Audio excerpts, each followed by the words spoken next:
Two security screeners at Denver International Airport fired, accused in a scheme to allow one of them to grope male passengers. According to a Denver Police Department report, this was all happening in February, but no charges were filed because no victims came forward. Police say the female agent who let this happen admitted she'd done so on at least 10 other occasions. Our guest knows the TSA from the ground floor up because he was there on the ground floor. He was chairman of the House Transportation and Infrastructure Committee for almost 2 years and thus knows from whence he speaks. Republican representative for the 7th Congressional District in Florida, pleasure to welcome John Mica to MidPoint. Congressman, thanks for being here. Hey, Ed, good to be with you. And fortunately or unfortunately, in 2001, I helped to craft TSA language, Transportation Security Act, as chairman of the aviation subcommittee. You say that very, very slowly, it seems, Congressman. You're not really willing to say that too loud these days. Well, I say I have two wonderful children, and then I have my bastard child, TSA, that's gotten out of control. It isn't operating the way it was intended, and these latest incidents are unfortunately a pattern of employee misconduct that is pretty pervasive. We've had about a dozen meltdowns, actually, where they've had to fire large numbers of people, not just for groping passengers, but for all kinds of schemes, stealing passengers' luggage. I mean, we come up to, because actually just this week there was an investigation where we saw video inside planes of baggage handlers who are in there basically rifling through people's luggage. But then again, when they get their luggage checked, we've seen where TSA agents are going through it. And then we talk about this instance where a male TSA employee was fondling the genital areas of male passengers here. I mean, Congressman, this is sick. Dear. How did we get here? Who let this thing get so out of wreck? It started in the Transportation Committee. That was only supposed to be temporary, that the federal government, we wanted the federal government to set the rules and procedures, protocols, because they had failed to do that before 9/11 when the airlines were doing it. We never intended it to grow from 16,500 screeners to now we have 46,000 screeners and 15,000 administrators in TSA, if you can believe that. So they have this huge workforce. It's almost impossible for them to manage, control. They cannot recruit, they can't train, they can't retain, and obviously they have some serious management problems. Well, they can't seem to find honest employees in some areas either. Well, when you do that, now where are you broadcasting from? We're in Florida. Okay. Well, they have actually recruited TSA employees with ads on the top of pizza boxes. And then in Washington, D.C., they were recruiting people from little promotional ads on the top of discount gas pumps, come and work at Reagan National. But this is, again, government is very awkward at managing huge programs, and that's why TSA should really concentrate on security, connecting the dot, putting the information together. And we have nuclear facilities, we have NSA, we have DOD facilities, all with private contractors who can do a good job of the screening, not the security. So get them in the security business, get rid of the bureaucracy, the management problems and administration problems that they obviously can't handle when you hire people that are either groping private parts or stealing private property. I got about 30 seconds left before we take a break, come back, talk some more. But so then your solution is privatize it, and the question would be then, would that save the American taxpayer money? Oh, God, you have no idea how much. And we've had private screening in San Francisco under federal supervision from the beginning. We found that the recruitment, the training, the administering, the retention, it's failure, high cost with the all-federal model.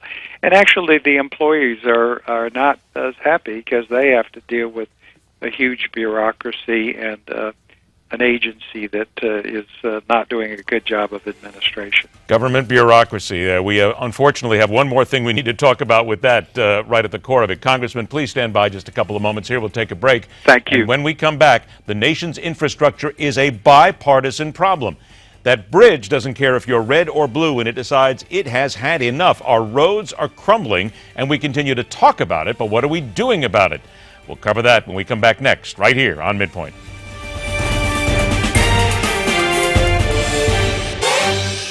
Welcome back. Let's get right back to the business of a crumbling America. Let's welcome back Republican Florida Congressman John Mica. Congressman, I'm astounded when I see this in front of me. America needs an estimated $3.6 trillion by the year 2020 to improve its infrastructure. That's according to the American Society of Civil Engineers.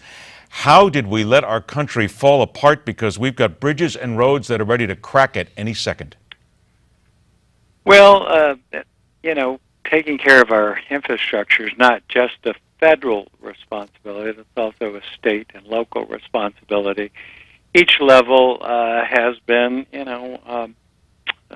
under a lot of pressure, particularly the last 6 years with the downturn of the economy. Also, the basis on which we collect money to pay for this has been broken. We now charge at the federal level 18.4 cents per gallon, which was set probably 20-some years ago.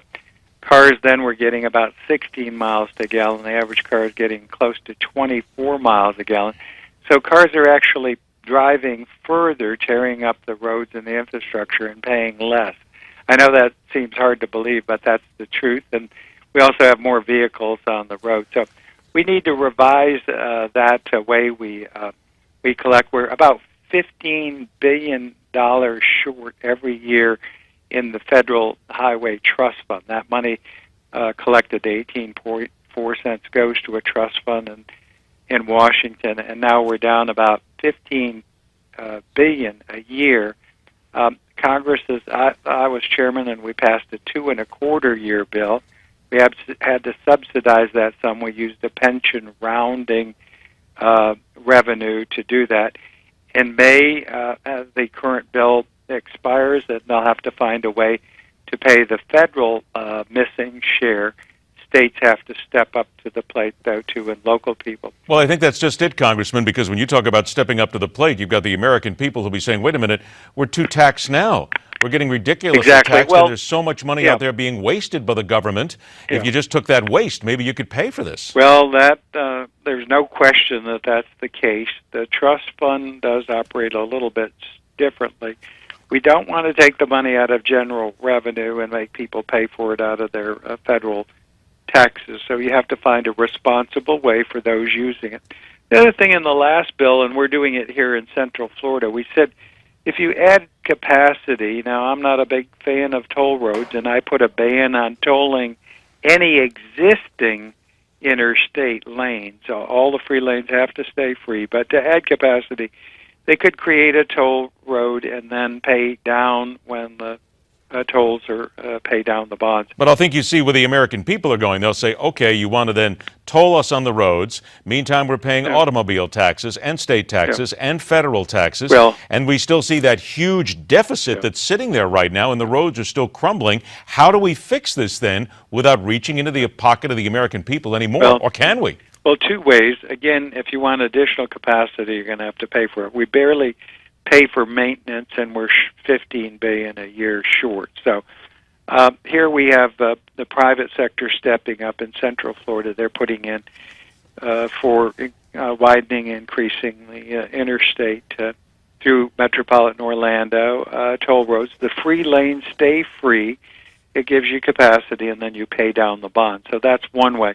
Another way is speeding up some of the process, cutting the cost down. A lot of red tape paperwork and duplicative federal programs are there. So the last bill, I eliminated or consolidated between 50 and 60 federal programs. We devolved to the state. They can get things done quicker.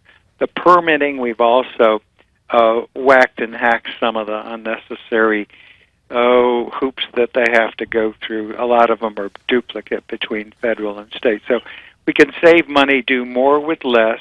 We bring in the private sector to help us build additional capacity and have a temporary way of paying it. We do need a long-term solution, and certainly every activity of government could stand some pairing and saving taxpayers' money. I only got about 30 seconds, 40 seconds left here, but isn't it a fear that you're going to have more bridges that are going to collapse? People are going to die before this gets done. Yeah. Well, that is a concern, and at the federal level, we've got to make certain our interstate. We can't do every state and county bridge. Those are not our responsibilities. But making certain our infrastructure, not just the highways, the airports, the ports, and fair ways to have the user pay, and then getting the best results for the taxpayer buck that's put into the program. There you go, Congressman. The people out there, they're the ones who are going to look to you and the other folks inside the Beltway to make sure this gets done. I wish you a lot of luck, because this is a tough problem that we do need to solve right away. Congressman, you're right. Thank you. Congressman John Mica, thank you so much, sir. All right, the first major terrorist attack on American soil. It did not originate from overseas. It was not 9/11. The story of the brave men and women who traveled 1,000 miles to help those in need. They did it on a second's notice, and they were there to see what happened in Oklahoma City. A special part of MidPoint begins right after this.